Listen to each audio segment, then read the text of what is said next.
Bible मुकद्दस की आखिरी किताब है द बुक ऑफ रेवलेशन, मुकाशफा की किताब। उसका 22वां बाब है और उसकी 12वीं आयत मुकद्दसा को हम कलाम खुदा में से पढ़ेंगे, सुनेंगे, समझेंगे और सीखेंगे। मुकाशफा 22वां बाब है और उसकी 12वीं आयत मुकद्दसा। जी, कलाम मुकद्दस में यूं मरकूम है, सुने, कलाम खुदा में यूं लिखा है, देख मैं जल्द आने वाला हूँ, देख मैं जल्द आने वाला हूँ और हर एक के काम के मुआफिक देने और के हर लिए एक के काम के मुआफिक देने के लिए अजर मेरे पास है। अजर मेरे पास है। कलाम खुदा के पढ़े और सुनने जाने पर खुदा की बरकत हो, आमीन। आज का जो टॉपिक है वो है देख मैं जल्द आने वाला हूं। क्या? देख मैं, बिहोल्ड आई कम क्विकली, इंग्लिश में इसका टॉपिक है। और फ्यूचर इवेंट्स में सबसे बड़ा इवेंट है ये, कैटास्ट्रॉफिक इवेंट जो हैपन होने को है। और इस इवेंट का ना सिर्फ कलीसिया इंतजार कर रही है, इस इवेंट का ना सिर्फ मसीही इंतजार कर रहे हैं, बल्कि दूसरी कौमें भी मुंतज़िर हैं, क्योंकि सब इस बात पर ईमान रखते हैं कि यीशु वापस आएगा। ये सब का ईमान है। लेकिन आगे जाके थोड़ा सा कॉन्सेप्ट चेंज हो जाता है कौमों का कि वो किस तरह से आएगा और क्या करेगा, इसके बारे में उनके पास मालूमात नहीं है। ये मुकाशफा उन तक नहीं पहुंचा, या अगर पहुंचा है तो उन्होंने रिसीव नहीं किया, या अभी तक उनके दिल जहन बंद हैं इस मुकाशफे को रिसीव करने के लिए। लेकिन ये मुकाशफा कलीसिया तक पहुंचा है और कलीसिया जानती है कि जब यीशु आएगा तो वो क्या करेगा। सो क्या कहा खुदावंद यीशु ने? बिहोल्ड आई कम क्विकली, देखो मैं जल्द आने वाला हूँ। और फिर क्या होगा? हर एक के काम के और हर एक के काम के मुआफिक देने के लिए अजर मेरे पास है। अगर इसी बाब की हम 11वीं आयत को पढ़ें तो वहां पर लिखा है, जो बुराई करता है वो बुराई ही करता जाए, जो नजिस है वो नजिस ही होता जाए, और जो रास्तबाज है वो रास्तबाजी ही करता जाए, और जो पाक है वो पाक ही होता जाए। क्यों? जो नजिस है, जो बुराई करता है, वो बुराई में आगे बढ़ता जाता है, वो बुराई में गहरा होता जाता है। जो नजिस है वो नजासत में आगे बढ़ता जाता है। क्यों? इसलिए कि उसके नजदीक कोई फ्यूचर इवेंट नहीं होने वाला, उसके नजदीक यीशु नहीं आने वाला। ये वो लोग हैं, वो लोग ने जड़े कहते ने ए जहान मिठा ते अगला किस डिठा। वो कहते हैं एक ही जिंदगी है और इसी में हमें सब कुछ मुयस्सर है, इसलिए खाओ पियो, मौज करो, इंजॉय करो, दैट्स इट। इस तो अगे किन्नू पता है, किन्ने ही दुनिया तो टुर गए, केड़ा किसी ने वापस आके दसिया कि उत्ते क्यों होने हैं या क्या होने वाला है। तो बाइबल इसके बारे में वाज़े तौर पर बताती है कि क्या होने वाला है। अब आगे लिखा है कि जो रास्तबाज है वो रास्तबाजी ही, और जो पाक है वो पाक ही। क्यों? क्योंकि रास्तबाजों और पाक लोगों की निगाहें खुदावंद की आमद और इनाम पाने पर लगी हुई हैं। हालेलुया। वो जानते हैं कि यीशु आने वाला है और यीशु खाली हाथ नहीं आने वाला। और ये कलीसिया के लिए एक बहुत बड़ी उम्मीद है, ये कलीसिया के लिए एक बहुत बड़ी तसल्ली है। इस बात में कलीसिया की शादमानी है, कलीसिया के लिए इत्मीनान है कि यीशु ना सिर्फ आ रहा है बल्कि खाली हाथ नहीं आ रहा। राइट? इस आयत में 2 अल्फाज बड़े खास हैं। कौन कौन से? देखो। कौन सा? देखो। मुकाशफा की किताब में यह लफ्ज देखो 26 मरतबा इस्तेमाल हुआ है। कितनी दफा? 26 मरतबा। और देखो उस वक्त कहा जाता है जब किसी खास चीज की तरफ किसी की तवज्जो मबजूल की जाती है कि जी ए बहुत खास है, ए चीज देखो, जो बात मैं करने जा रहा हूं उस पर गौर करो। तो ये एक खास बात थी जिसकी तरफ यीशु मसीह ने इशारा किया है, जिसकी तरफ यीशु ने कलीसिया की तवज्जो दिलाई है। और दूसरा अहम लफ्ज कौन सा है? जल्द। यीशु ने कहा मैं आता हूं, और सिर्फ आता नहीं बल्कि जल्द आता हूं। देख मैं जल्द आने वाला हूं। और जल्द के लिए जो यूनानी जुबान का लफ्ज है वो है ताक्सी। क्या? ताक्सी का मतलब क्या है? ताक्सी का मतलब है कि खुदावन की तरफ से देर नहीं, फिर कितना वालो देर है। समझ गया तुझे? किसकी तरफ से देर है? हमारी तरफ से। साडी तैयारी नहीं मुकदी। विआह ते जाना होए ना, भैणां हसदियां ने हुण, तैयारी नहीं मुकदी हुंदी साडी। कहीं दावत पर जाना है, कहीं किसी ने इनवाइट किया है, तो असी उदों पहुंचना है जदों।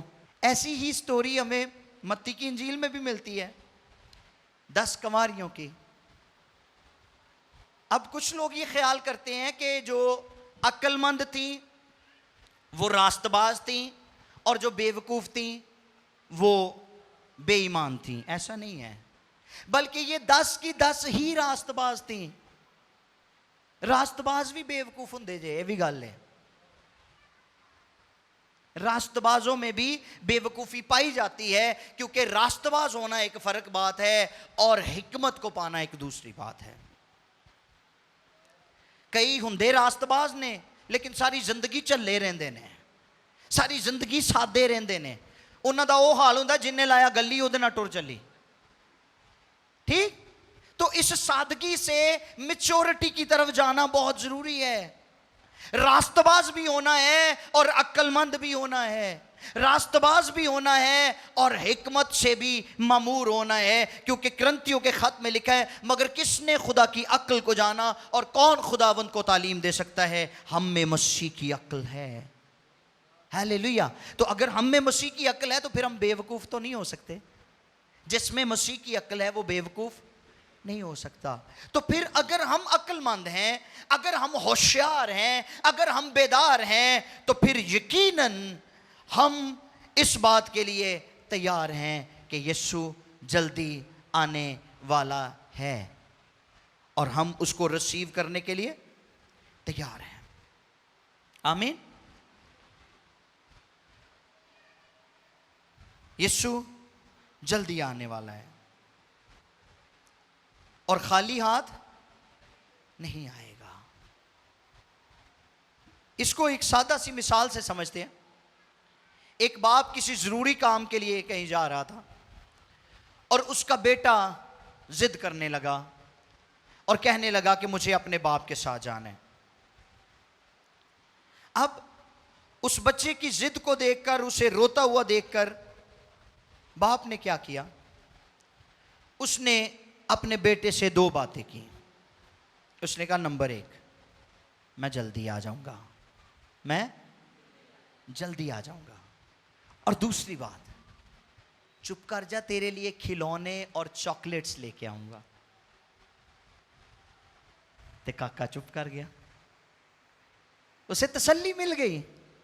वो जान गया कि अब अब्बू जी जा तो रहे हैं लेकिन खाली हाथ नहीं आएंगे, इसलिए इनका जाना मेरे लिए फायदेमंद है, प्रॉफिटेबल है। ये जाएंगे तो चॉकलेट्स आएंगी, जाएंगे नहीं तो चॉकलेट्स कैसे आएंगी, खिलौने कैसे आएंगे? इसलिए वो कहता है जाएं, मैं आंसू साफ करता हूं, आप जाएं और जल्दी वापस आएं। राइट? यीशु मसीह ने यूहन्ना की इंजील में ऐसी ही कंसोलेशन, ऐसी ही तसल्ली कलीसिया को दी। जरा देखिए यूहन्ना की इंजील, उसका 14वां बाब है और उसकी पहली 4 आयत को मेरे लिए पढ़िए आकाश। कलाम मुकद्दस में यूं मरकूम है जी, तुम्हारा दिल ना घबराए। यीशु मसीह कलीसिया से हम कलाम है और कहते तुम्हारा दिल ना घबराए। तुम खुदा पर ईमान तुम खुदा पर ईमान रखते हो, मुझ पर भी ईमान रखो, मुझ पर भी ईमान रखो। मेरे बाप के घर में बहुत मेरे से बाप मकान के हैं। घर में बहुत से मकान हैं। अगर ना होते तो मैं तुमसे कह देता, तो मैं तुमसे कह देता कि क्योंकि भाई अपना इंतजाम करो। अगर मेरे बाप के घर में मकान ना होते, तुम्हारे लिए जगह ना होती, तो तुम्हें कह देता कि भाई जी अपना अपना इंतजाम करो। आगे क्या कहते हैं?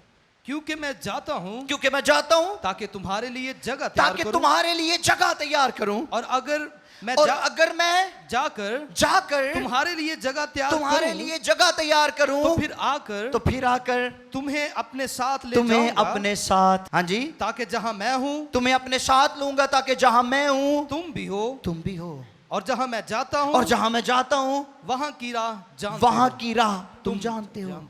हालेलुया। सो यीशु मसीह ने यह कहकर कलीसिया को तसल्ली दी, और उसी तसल्ली को लिए हुए आज के दिन तक हम पुर उम्मीद हैं कि यीशु आने वाला है। हालेलुया। और हम हर किसी को यह बताते हैं, जब हालात गंभीर होते हैं तो एक ही बात हमारे जहन में आती है, जीसस इज कमिंग सून। यीशु आने वाला है, यीशु आने वाला है। इस आयत में कलीसिया के लिए, मुकद्दसों के लिए कामिल तसल्ली। अब ये आयत जो हमने पढ़ी है, मुकाशफा 22:12, इन दो बातों में, मैं जल्द आने वाला हूं और हर एक के काम के मुआफिक देने के लिए अजर मेरे पास है, इसमें दो बड़े मज़ामीन हैं, जिनमें से एक मजमून पर मैं आज बात कर रहा हूं कि यीशु जल्द आने। दूसरे मजमून पर मैं फिर किसी वक्त बात करूंगा।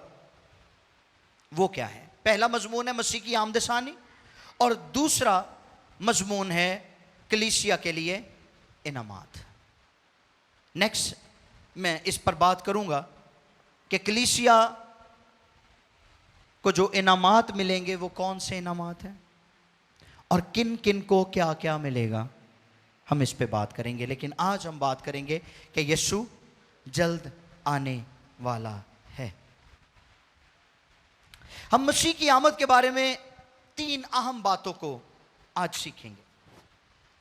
तीन अहम बातें कौन कौन सी हैं? नंबर एक, मसीह की आमद पोशीदा होगी। मसीह की आमद पोशीदा होगी।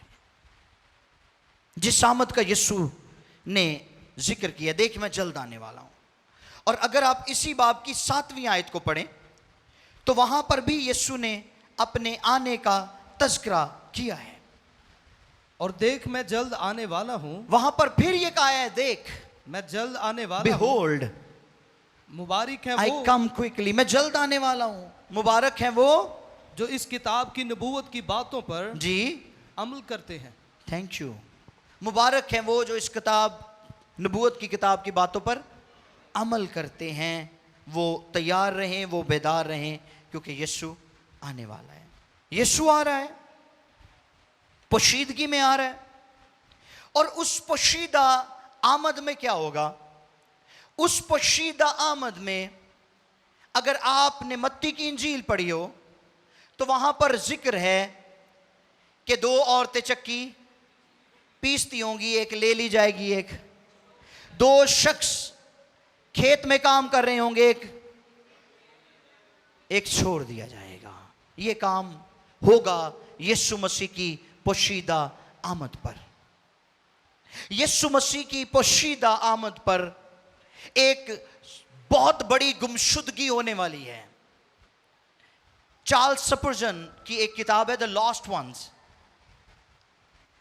उसमें उन्होंने इस चीज की बड़ी डिटेल दी है कि यीशु मसीह की पहली आमद पर पूरी दुनिया में गुमशुदगी होगी, और जगह जगह आपको इश्तिहारात मिलेंगे, तलाशे गुमशुदा। औरतें ढूंढती फिरती होंगी अपने शौहरों को, उन शौहरों को जो रास्तबाज हैं, जो बरगजीदा हैं, जो खुदा के साथ वफादारी से चलते हैं, जो खुदा की मोहब्बत में मसरूर रहते हैं। वो काम पर गए और गायब हो गए। समझ आ रही? शौहर अपनी बीवियों को ढूंढते होंगे, दुआज ठहरी सी, दरवाजा खोले आते है ही नहीं, कहां गई, ढूंढो नहीं मिलेगी। ईमानदार उठाए जाएंगे, पूरी दुनिया से रास्तबाज ले लिए जाएंगे। आजकल जंगो जदल का सा माहौल बना हुआ है। जब रूस ने यूक्रेन पर हमला किया तो बहुत से लोगों ने कहा कि अब वर्ल्ड वॉर जी शुरू होने को है। इंडिया और पाकिस्तान के दरमियान जंग हुई, लोगों ने कहा अब काम खराब होगा, अब बढ़ेगा काम, क्योंकि वर्ल्ड वॉर जी की तरफ जा रही है बात। फिर इसराइल और गजा का सिलसिला तो चलता ही रहता है। ईरान के साथ जंग हो गई, बीच में अमेरिका कूद पड़ा।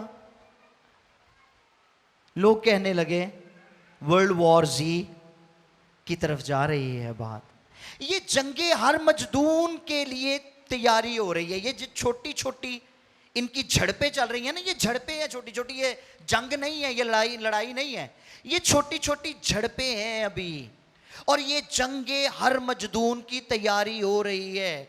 लेकिन एक बात ईमानदारों को अपने जहन नशीन करनी है, एक बात ईमानदारों को मलहूज खातिर रखनी है। इस बात को लेकर आपको हमेशा शांत रहना है, तसल्ली पानी है कि जब तक कलीसिया उठाई नहीं जाएगी उस वक्त तक जंगे हर मजदूर नहीं हो सकती।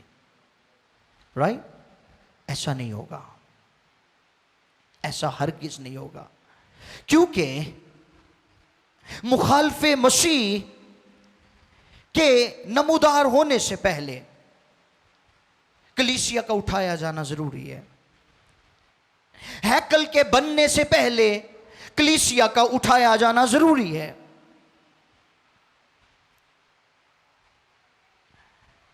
और यह वादा सिर्फ और सिर्फ कलीसिया के लिए कि कलीसिया उठाई जाएगी, और इसकी तकमील मुसीबत के जमाने से पहले होगी। बहुत सारे लोग सवाल करते हैं कि जी ओ जड़ी 666 दी मोहर है वो किदों लगेगी? तो वो भी सुन लें, वो मोहर भी कलीसिया के बरगजीदों के उठाए जाने के बाद लगेगी, जब हैकल के अंदर मुखालफे मसीह बैठेगा और वो कहेगा कि मैं खुदा हूं, मुझे सजदा करो। सो ये इवेंट्स होने वाले हैं, अभी हुए नहीं, क्योंकि अभी कलीसिया तादाद में पूरी नहीं हुई। अभी लोगों तक खुशखबरी का पैगाम पहुंच रहा है, नजात का पैगाम पहुंच रहा है, लोग मसीह को कबूल कर रहे हैं। It's still going on. मजदूरों की तादाद बढ़ रही है। यीशु मसीह ने कहा था फसल पक चुकी है मगर मजदूर थोड़े हैं। इसलिए फसल के मालिक से दरख्वास्त करो कि वो और बंदे हायर करे, और बंदे बुलाए ताकि फसल काटी जाए। तो फसल अभी तो काम जारी हो सारी है। ये छोटी छोटी झड़पों के दरमियान मसीह के बारे में लोग जान रहे हैं और ये जानते रहेंगे। लेकिन जब तक कलीसिया तादाद में पूरी नहीं हो जाती उस वक्त तक कोई ऐसा इवेंट हैपन नहीं हो सकता जिसके बारे में लोग क्या सराहियां करते हैं, या शायद बहुत सारे अपने डॉक्ट्राइन्स पेश करते हैं। अब यीशु मसीह की पोशीदा आमद में क्या होगा? आलमगीर कलीसिया जलाली बदनों में उठाई जाएगी। जैसा मैंने पहले कहा कि लोग गुम होना शुरू हो जाएंगे, जलाली बदन लेकर गायब हो जाएंगे, नजर नहीं आएंगे, उठा लिए जाएंगे। ना तो कब्रें फटेंगी और ना ही लोग उनको देख पाएंगे। अगर आपने इसके लिए हवाला पढ़ना है तो आप पढ़ सकते हैं। करंथियों का पहला खत है, उसका 15वां बाब है और उसकी 51 और 52 दो आयात। मसीह की पहली आमद में कब्रें नहीं फटेंगे। देख मैं तुमसे भेद की बातें कहता हूं। सुने, ये भेद की बात सुने। हम सब तो नहीं सोएंगे, हम सब तो नहीं सोएंगे, मगर सब बदल जाएंगे, मगर सब बदल जाएंगे। और ये एक दम में, और ये एकदम में, एक पल में, एक पल में, पिछला नरसिंगा फूंकते ही, पिछला नरसिंगा फूंकते ही होगा, होगा, क्योंकि नरसिंगा फूंका जाएगा, क्योंकि नरसिंगा फूंका जाएगा, और मुर्दे गैर फानी हालत में उठेंगे, और मुर्दे गैर फानी हालत में उठेंगे, उठेंगे, और हम बदल जाएंगे। तो गैर फानी हालत कौन सी है? हाँ जी, जलाली, जलाली बदन लेकर। तो जलाली बदन लेकर उठने के लिए कब्रें खोलने की जरूरत नहीं है। इस बदन के लिए कब्र खोलने की जरूरत है, जलाली बदन के लिए कब्र खोलने की जरूरत नहीं है। राइट। नंबर 2, यीशु का जल्द आना। पहला पॉइंट क्या था? यीशु की पोशीदा आमद। और दूसरा पॉइंट है यीशु का जल्द आना। अब जल्द आने से क्या मुराद है? इसमें ना तो कोई स्पेसिफिक टाइम दिया गया है, ना कोई स्पेसिफिक डेट दी गई है। बहुत सारे लोगों ने दावे किए। मुझे याद है किसी ने अमेरिका में दावा किया था कि 2012 में यीशु मसीह आ रहा है, और 2012 भी लंघ गया। और उससे पहले भी लोगों ने बड़े बड़े दावे किए थे। यहां तक कि जो इब्तदाई कलीसिया थी वो भी ये अज्यूम करते थे कि शायद हमारी मौजूदगी में, हमारे अदवार में यीशु मसीह वापस आ जाएंगे। सदियों पर सदियां गुजर गईं, पर यीशु नहीं आया। यहां तक कि पतरस रसूल की खिदमत में लोग तमस्खुर उड़ाने लगे और मजाक करने लगे कि उसके आने का वादा कहां गया? मसीह तो अभी तक आया नहीं। तुम यही ढंडोरा पीटते रहते हो, तुम यही पैगाम देते रहते हो, तुम यही ऐलान करते रहते हो यीशु आने वाला है, तौबा करो यीशु आने वाला है, तौबा करो यीशु। लेकिन कब आएगा यीशु? लोग मुंतजिर थे, लेकिन अक जांदे सी। लोग यीशु को जल्दी बुलाना चाहते थे, लेकिन यीशु के आसमान पर ठहरने का एक वक्त मुकर्रर है।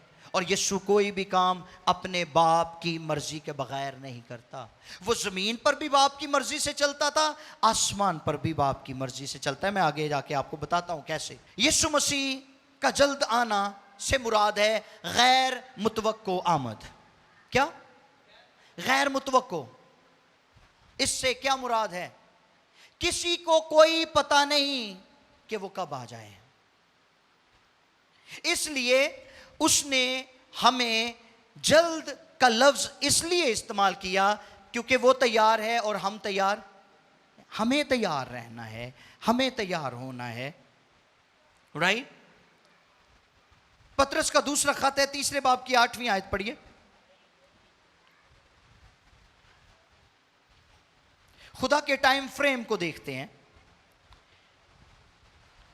कि यीशु अभी तक क्यों नहीं आ रहा। आए अजीजो, सुनिए। ए अजीजो, ये खास बात तुम पर पोशीदा ना रहे, ये खास बात तुम पर पोशीदा ना रहे कि खुदावंद के नजदीक एक दिन 1000 वर्ष के बराबर 1000 वर्ष के बराबर है, और 1000 वर्ष एक दिन के बराबर है। सुने फिर इस बात को।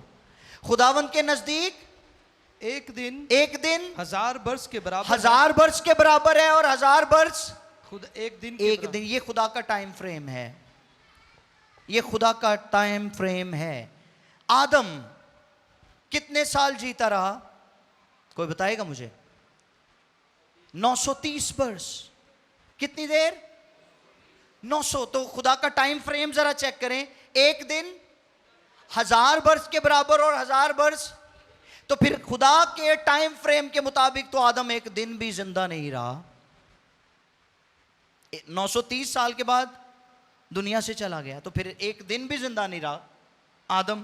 तो फिर सानू कादी काली है। अगर आदम एक दिन जिंदा नहीं रह सका खुदा के टाइम फ्रेम के मुताबिक, तो आप जरा इस बात पर गौर करें कि इब्ने आदम जब आएगा तो वो रुए जमीन पर, इसी जमीन के ऊपर वो 1000 साल बादशाही करेगा, यानी एक दिन पूरा बादशाही करेगा। जहां पर पहला आदम नाकाम हुआ था, वहां दूसरा आदम कामयाब ठहरेगा। Hallelujah, hallelujah. सो हमें खुदा के टाइम फ्रेम को फॉलो करने की जरूरत है। अब यीशु क्यों नहीं आ रहा? यीशु मसीह एक खास वक्त तक आसमान पर है, और उस खास वक्त तक उसका आसमान पर रहना जरूरी है। अमाल की किताब 3 बाब और उसकी 21वीं आयत जरूर है। सुने, अमाल की किताब 3 बाब और उसकी 21वीं आयत जरूर है कि वो आसमान में, उस वक्त तक रहे, जब तक कि वो सब चीजें बहाल ना हो की जाए, जिनका जिक्र खुदा ने अपने पाक खुदा ने नबियों की जुबानी अपने नबियों की जुबानी किया है, जो दुनिया के शुरू से होते आए हैं। यीशु मसीह का एक खास वक्त तक आसमान पर रहना जरूरी है, जब तक वो चीजों को बहाल ना करे। अब कौन सी चीजें हैं बहाल करने वाली? आ जाए मैं आपको दिखा दूं। रोमियो के खत में उसका 11वां बाब है, रोमन्स चैप्टर 11 उसकी 13वीं आयत से 16वीं आयत से पढ़िए। लिखा है, जब नजर का पहला पेड़ा पाक ठहरा तो सारा गुंदा हुआ आटा भी पाक है, और जब जड़ पाक है तो डालियां भी ऐसी ही हैं। लेकिन अगर बाज डालियां तोड़ी गईं तो, और तू जंगली जैतून होकर उनकी जगह पैवांद हुआ, तो जैतून की रोगनदार जड़ में शरीक हो गया, तो तू उन डालियों के मुकाबले में फ़ख्र ना कर, और अगर फ़ख्र करेगा तो जान रख के तू जड़ को नहीं बल्कि जड़ तुझको संभालती है। बस तू कहेगा कि डालियां इसलिए तोड़ी गई कि मैं पैवंद हो जाऊं। अच्छा, वो तो बेईमानी के सबब से तोड़ी गई और तू ईमान के सबब से कायम है। बस मगरूर ना हो बल्कि खौफ कर, क्योंकि जब खुदा ने असली डालियों को ना छोड़ा तो तुझको भी ना छोड़ेगा। इन चीज़ों को बहाल करना ज़रूरी है। ये किसके बारे में बात हो रही है? बनी इसराइल के बारे में। बनी इसराइल का एक हिस्सा सख्त हो चुका है, जो अभी तक यीशु मसीह पर ईमान नहीं लाए। वो मसीह मौत का इंतज़ार कर रहे हैं। वो मसीह जो आकर उनको छुड़ाएगा, बचाएगा और उन पर हुकूमत करेगा। वो यीशु मसीह पर ईमान लाने से कासिर हैं। और खुदा फरमाता है कि ये डालियां जो असली डालियां थी, ये इसलिए काट दी गई हैं ताकि तुम जो जंगली जैतून हो उनकी जगह पैबंद हो जाओ। हम जंगली जैतून हैं, हम गैर कौमें हैं, हमें उसने अपने हुजूर में लाना ज़रूरी समझा है, इसलिए उनका एक हिस्सा सख्त हो चुका है। और जब गैर कौमें पूरी दाखिल हो जाएंगी तो फिर वो भी जो अलग हुए थे वो वापस उस पर ईमान लाकर मसीह में शामिल हो जाएंगे। सो ये एक ख़ास वक्त के लिए खुदावंद यीशु को करना पड़ रहा है ताकि ये नजात सिर्फ यहूदियों तक न रहे बल्कि गैर कौमों तक भी पूरी पहुँचे। इसलिए यीशु ने यही बात कहकर छोड़ी कि देख मैं जल्द आने वाला हूँ। टाइम नहीं दिया, अगले महीने दी 25 तरीक नू आवांगा, ठीक, 5 साल के बाद आऊँगा या 10 साल के बाद आऊँगा। उसने कहा मैं जल्द आने वाला हूँ ताकि तुम बादशाही में दाखिल हो जाओ, तुम बेदार रहो, तुम जागते रहो और दुआ में मशगूल रहो, मसीह में जुड़े रहो। तीसरी और आखिरी बात, उसकी आमद यकीनी है, किसी को कोई शक नहीं होना चाहिए, इसमें कोई दो राय नहीं है। उसकी आमद यकीनी है, वो आएगा और वो जरूर आएगा। और उसके आने की निशानियां हम देख रहे हैं। यीशु मसीह से यीशु के शागिर्दों ने पूछा कि जब तू आएगा तो हमें अपने आने का कोई निशान दे। तो यीशु ने क्या कहा? यीशु ने कहा जगह जगह भूचाल आएंगे, जलजले आएंगे, कौम पर कौम चढ़ाई करेगी। ठीक, आफात आएंगी। आजकल ऐसिया ऐसिया बीमारियां सुनने आंदियां ने जड़ियां पहले कभी सुनिया ही नहीं सी। रूह कांप जाती है। ऐसी ऐसी आफात दुनिया में आ रही हैं, ऐसे ऐसे काम दुनिया में हो रहे हैं। आज भी अगर आप देखें तो हमारी दुनिया नॉर्मल नहीं है। कहीं ना कहीं कुछ गलत होता चला जा रहा है। और ये सारी की सारी कायनात और कायनात में होने वाले तमाम वाकयात और इवेंट चीख चीख कर ये बता रहे हैं कि यीशु आने वाला है, यीशु आने वाला है। लेकिन लोग आज भी लंबी तान कर सोए हुए हैं। लोग आज भी बेदार होने के लिए तैयार नहीं है। यीशु की आमद यकीनी है और खुदा का कलाम इसकी तस्दीक करता है कि यीशु जरूर आएगा। यीशु मसीह ने खुद फरमाया कि आसमान और जमीन टल जाएंगी मगर मेरे मुंह की बातें हरगिज़ ना टलेंगी। मत्ती की इंजील 24वां बाब और उसकी 35वीं आयत। सो यीशु मसीह का आना अटल और यकीनी है। मुकाशफा की किताब दूसरे बाब की 25वीं आयत में यीशु ने थवातीरा की कलीसिया को तलकीन की और थवातीरा की कलीसिया को तलकीन करते हुए यीशु ने कहा, अलबत्ता जो तुम्हारे पास है मेरे आने तक उसे थामे रहो। हालेलुया। जो कुछ तुम्हारे पास है, क्या है? आपके पास क्या है? ईमान की दौलत। अगर आपके पास कुछ भी नहीं और आपके पास ईमान है तो आप दुनिया के सबसे अमीर तरीन शख्स हैं। आप दुनिया के आप दुनिया के सबसे ज्यादा खुशहाल लोग हैं। आप दुनिया के सबसे बड़े और मुतमईन लोगों में शुमार होते हैं। इसलिए ईमान की दौलत जो आपके पास है उसको थामे रखें जब तक यीशु नहीं आता। फिर सरदीस की कलीसिया को इंतबा किया खुदावंद ने मुकाशफा 3:3 में और कहने लगे, बस याद करके तूने किस तरह तालीम पाई और सुनी थी और उस पर कायम रहकर तौबा कर, और अगर तू जागता ना रहेगा तो मैं चोर की तरह आ जाऊंगा और तुझे हरगिज मालूम ना होगा कि किस वक्त तुझ पर आ पड़ूंगा। ये इंतबा दिया, खबरदार किया, वार्निंग दी सरदीस की कलीसिया को। और शायद ये वार्निंग आज हम सब के लिए भी है, खास तौर पर उनके लिए जो रूहानी तौर पर सो रहे हैं, जो कलाम को इस कान से सुनते हैं और इस कान से निकाल देते हैं, जो कलाम को सुनते तो हैं मगर दुनिया की फिक्रें उस कलाम को दबा देती हैं। वो कलाम को सुनते तो हैं लेकिन इबलीस की ताकतें और उसकी कुव्वतें और उसकी लानतें और उसकी बीमारियां उस कलाम को दिलों से उठाकर ले जाती हैं। ऐसे लोगों के लिए ये इंतबा है कि बस याद करके तूने किस तरह तालीम पाई और सुनी, उस पर कायम रहे और तौबा कर, और अगर तू जागता ना रहे तो मैं चोर की तरह। चोर का लफ्ज यीशु ने क्यों इस्तेमाल किया? हाँ जी, क्योंकि चोर, हाँ जी, बता के नहीं आता, वो रात को आता है, सोए हुए आता है, तो तानू पता भी नहीं लगता, सवेरे ही पता लगता है कि जी आ बूहे खुले ने की लै गया। ऐसे ही है। सो यीशु खामोशी के साथ आएगा बगैर बताए, और जो जरूरी होंगे वो चले जाएंगे, जो जरूरी नहीं होंगे वो रह जाएंगे। ते जड़े रह जाएंगे उन्हां दे नाल की होना है? वो 7 साल की मुसीबत में से गुजरेंगे, कच्चे पुन्ने मसीही, बरगस्ता मसीही, वो जो खुदा के साथ गेम खेलते हैं कि जो कम हुंदा है उदों रब दे हजूर बह जाते हैं, जो कम मुक जाता है, निबड़ जाता है, उदों बाय बाय टाटा। ये उनके लिए बात है। उनको 7 साल की मुसीबत से गुजरना पड़ेगा। इसीलिए लौदीकिया की कलीसिया से भी खुदावंद ने कहा था कि तू सरगर्म हो जा, सरगर्म हो जा, ताकि मैं तुझे मुंह से ना फेंक दूं। फिर फिलदिल्फिया की कलीसिया की हौसला अफजाई करता है खुदावंद यीशु, और क्या कहता है?